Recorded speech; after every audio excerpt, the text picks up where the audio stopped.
So hello guys, let's see important topic today.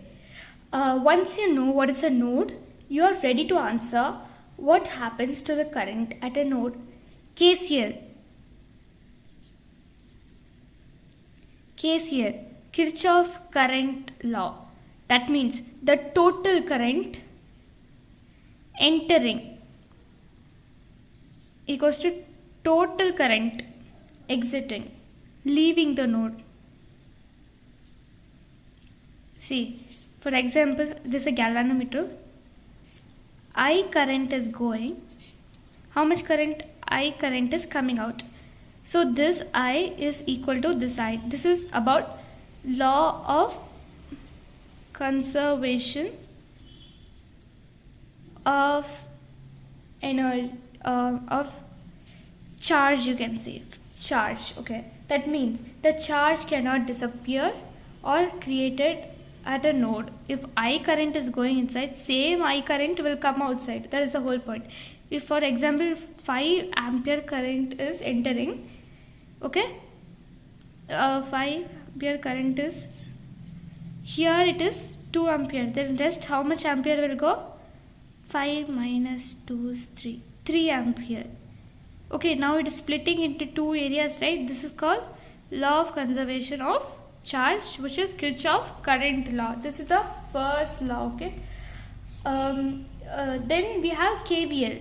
KVL is Kirchhoff voltage law. What happens? The algebraic sum of voltage, this is EMF or voltage, is 0. Okay, see, if the battery is 12 volts, the voltage drop across the resistor equals to 5 volt, and resistor 1, and resistor voltage drop across resistor 2 is 7 volt. So plus minus voltage drop, that means minus 7 equals to 0. This is law of conservation of energy. So the first law is conservation of charge, second is law of conservation of energy. Okay, let's do a question. I found this on the internet actually, the question. So let's do only one question, and next video we'll do more questions. Okay.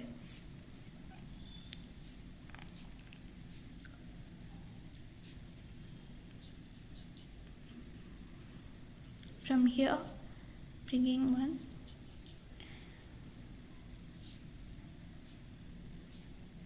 Okay, so how much current? I1 is equals to 4 ampere. I2 is 2 ampere. Here's one connection.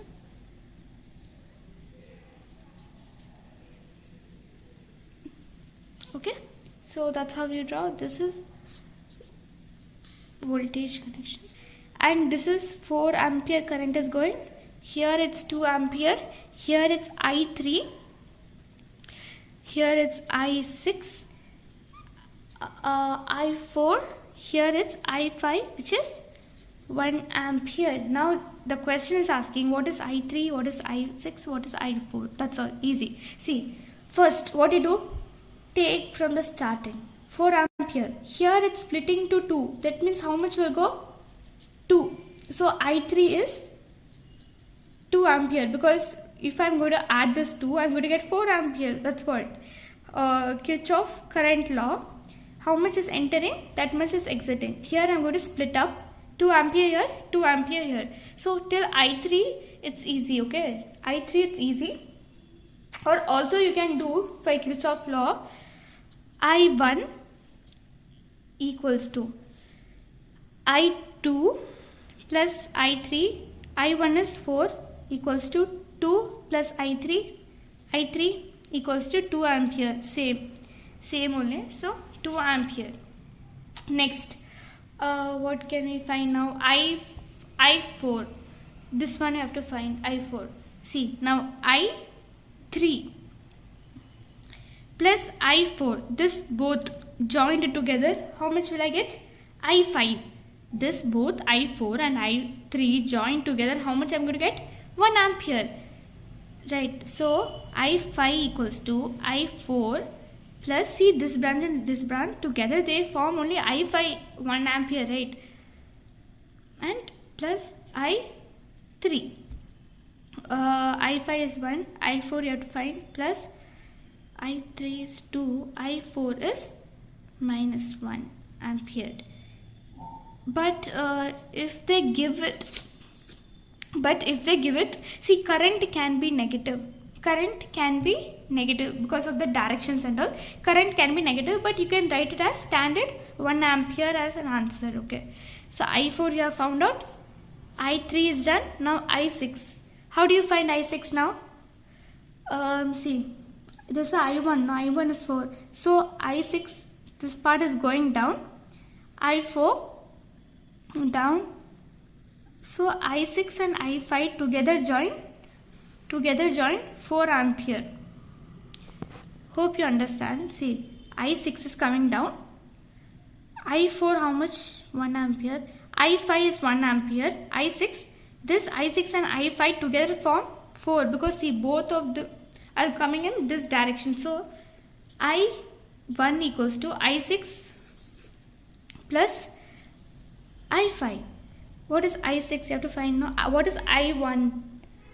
I1 is 4 equals to I6 plus, what is I5? 1. I6 is 3 ampere. So we got all the three values, which is 2 ampere, minus 1 or 1 ampere and 3 ampere. If the option, if they give minus, you have to take minus only. Don't think current only needs to be positive. It can be negative also because of the directions. It can be negative. Okay. So we got the value. So this is how you solve the questions. In the next video, we'll see both Kirchhoff's laws questions. Thank you.